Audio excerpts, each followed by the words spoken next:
Okay, so the next talk is given by Zhuoguang Ye from Simon Fraser University, and the title of the talk is Novel Approaches to High-Performance Piezo Ferroelectric Materials, MPB Effects, Defect Engineering, and Bismuth Modification, right? Thank you, Guangyuan, for the introduction. Good afternoon, everyone. I slightly changed my title to give a broad approach to the high-performance materials from the MPB effect, defect engineering, and also bismuth modification.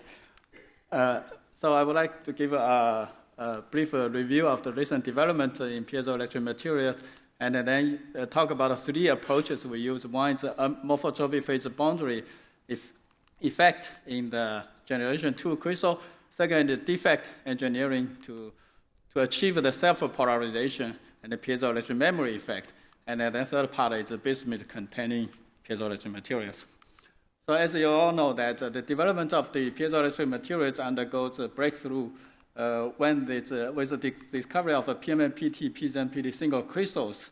And so this performance is really much higher than the PZT ceramics.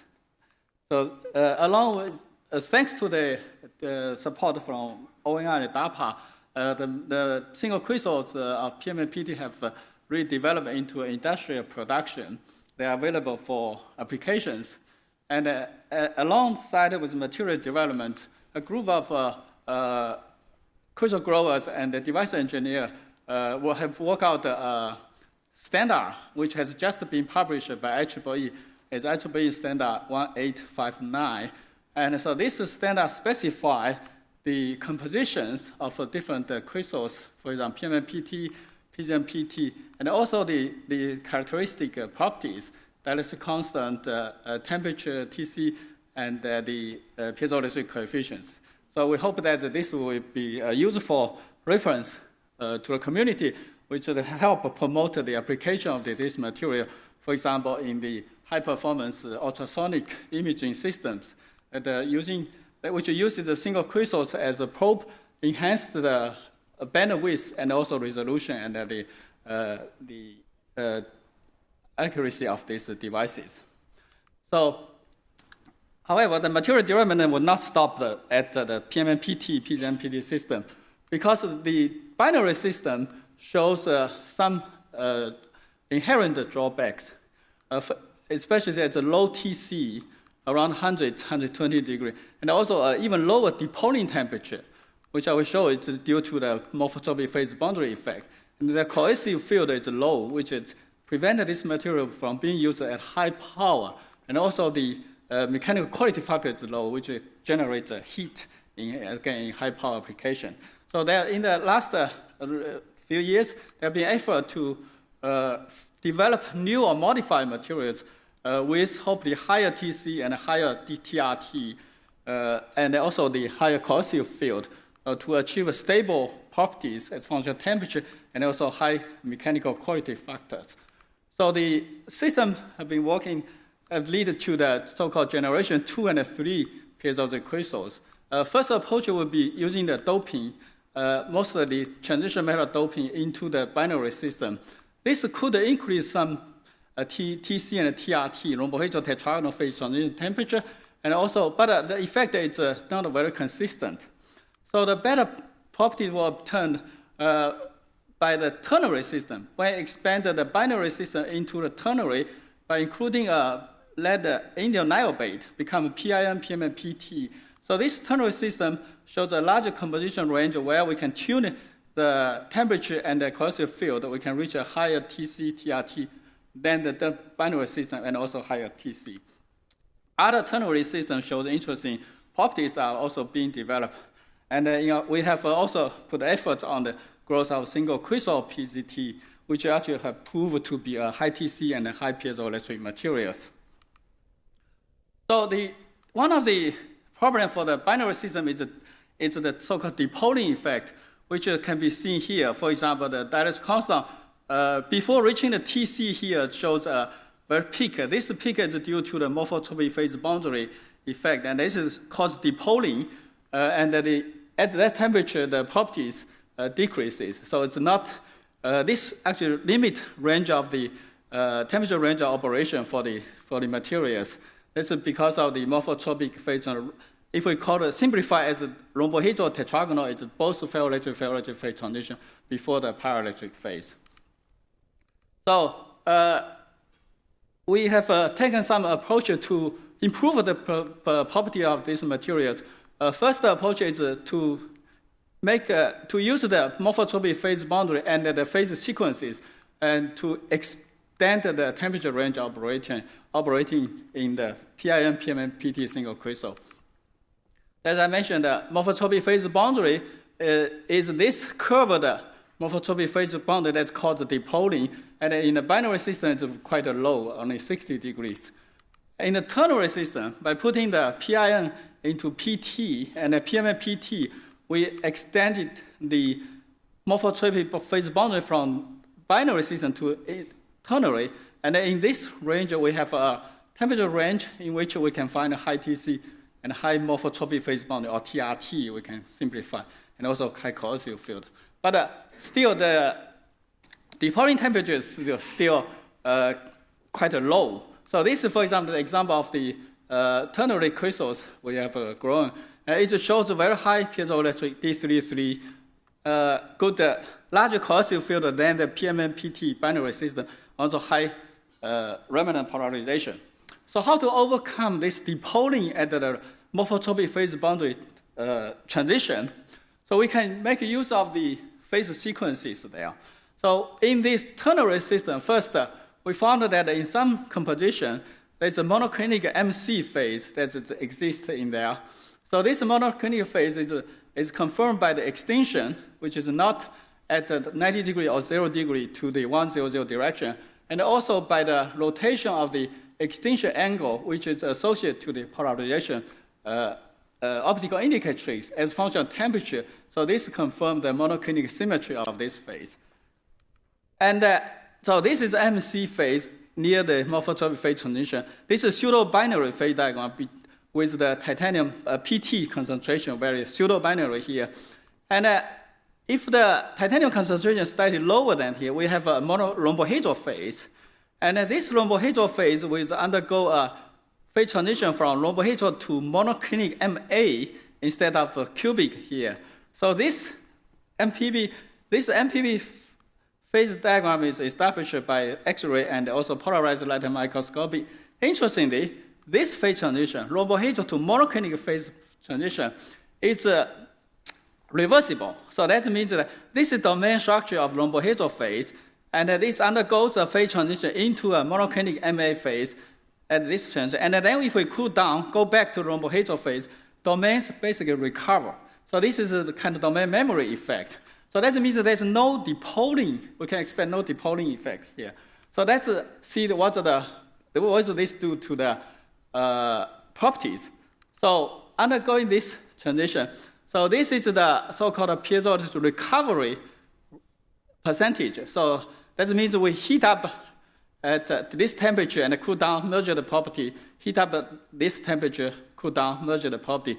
We can see that the piezoelectric properties remains quite constant upon the heating. So upon the heating, even especially going through the morphotropic phase boundary temperature. So there's no dipoling effect. We will expect dipoling will decrease a lot here. And so this decrease to the TC, which will become a paraelectric phase there. So that means that domain's memory effect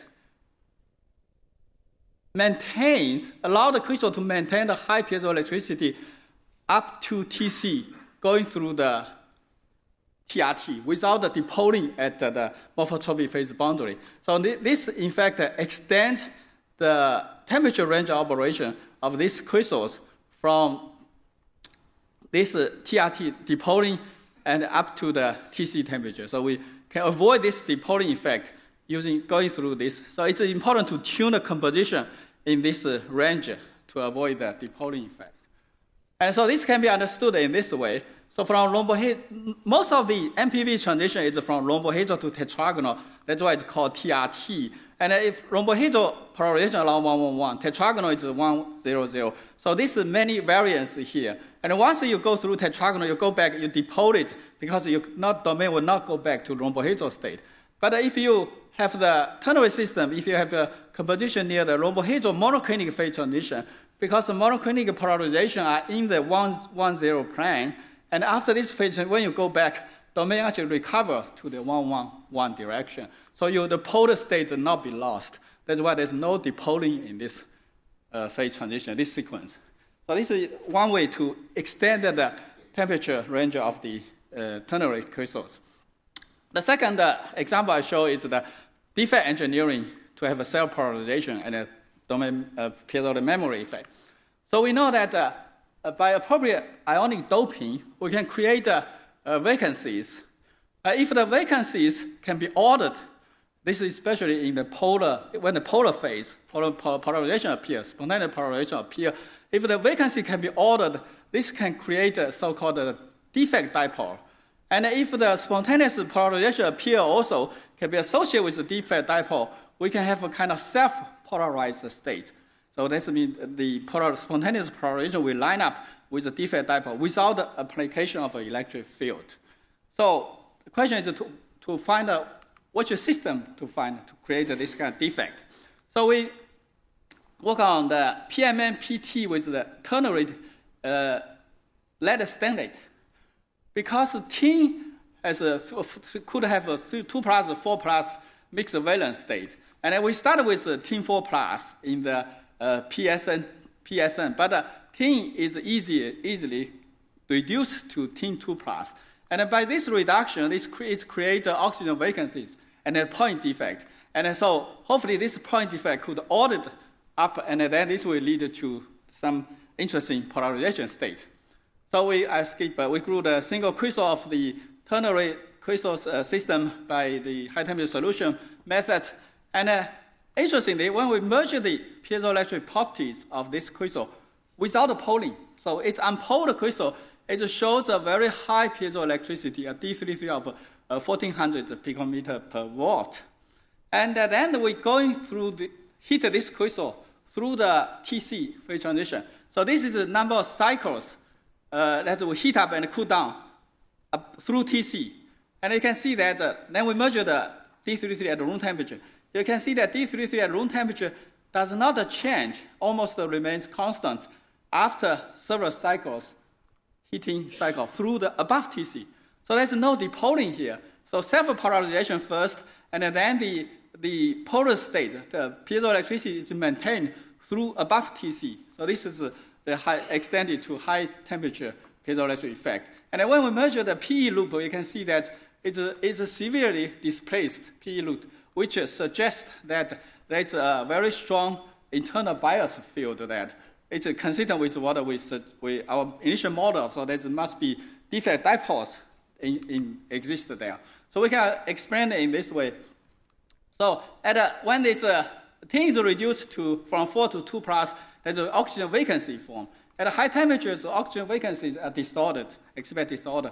But when it cool down, when the polar phase started to form, then we can, with the displacement of the off-center displacement, we expect that the oxygen vacancy will audit out.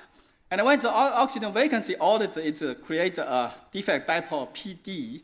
And then when the spontaneous polarization appears, this PS will be associated with, appear together with the PD, which have form a self-polarized state, and with a very shifted PE loops there.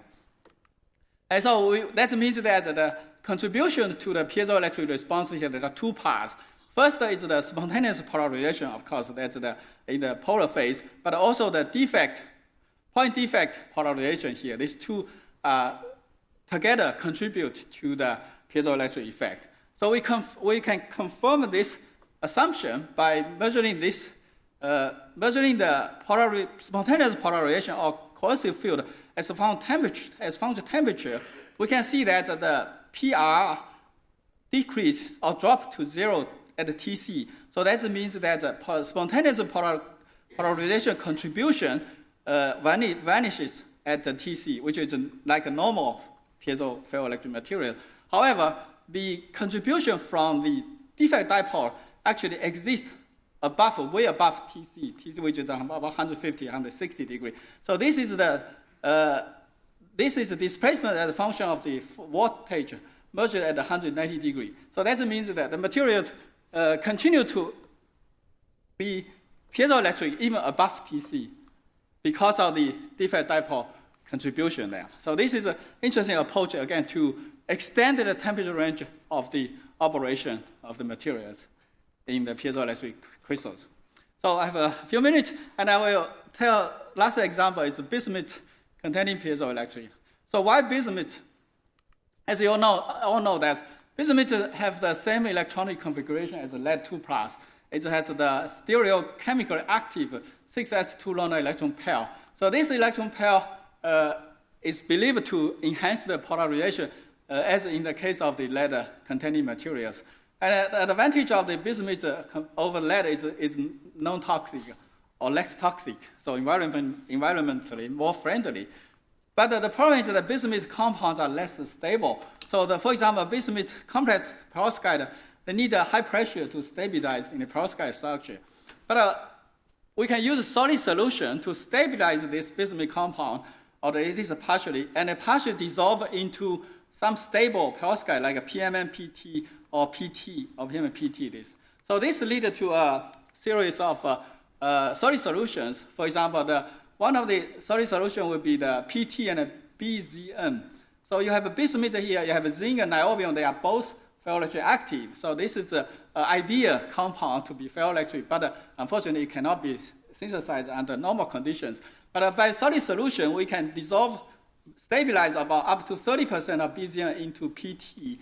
And this material actually shows increased tetragonality, C over A, as the concentration of the BZN increases. And also at the same time, TC also increases as the BZN increases. So this is one of the few solid solutions with PT that shows that the increase of TC and C over A with the increasing amount of the other end member. So that's interesting. And so this increased tetragonality of TC can be explained by the increase of local asymmetry. So this is most important, is the difference between the bond length of lead oxide, lead oxygen 1, lead oxygen 2. So you can see this asymmetric bond length is enhanced, increase when they increase the BZN concentration, which could explain the higher TC and higher C over A. And then we work on the ternary crystals, PMM, PT, BZN, in form of ceramic. We can see that the D33, for example, should reach about 800 with a concentration about 30% PT, which is higher than PMN ceramic itself. So it shows some enhancement of the piezoelectricity by BZN. So in terms of single crystal, so we're able to grow single crystal, I skipped there. And a single crystal shows higher cohesive than PMN, PT, and reasonably good D33, and the good remnant polarization. And interestingly, this ternary crystal shows a rhombohedral domain structure at the room temperature, and as we increase the temperature, so we can see that the rhombohedral phase undergoes a first order phase transition to a monoclinic phase. So this can be seen by a sharp drop of birefringence at the first order phase transition. And then upon further heating, the polarization rotates as reflected by the extinction angle here in the monoclinic phase until the cubic phase here. So we have a rhombohedral monoclinic to cubic phase sequence. And this actually, experimentally, we observe the polarization rotation.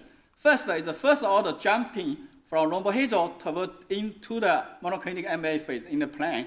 And then as the temperature further increases, this rotation continues. So polarization continues to rotate towards 001 direction. At the same time, the amount magnitude of polarization decreases until it's a cubic phase here. So this is thermally driven polarization rotation observed in the PMN, PT, and the PZN crystal.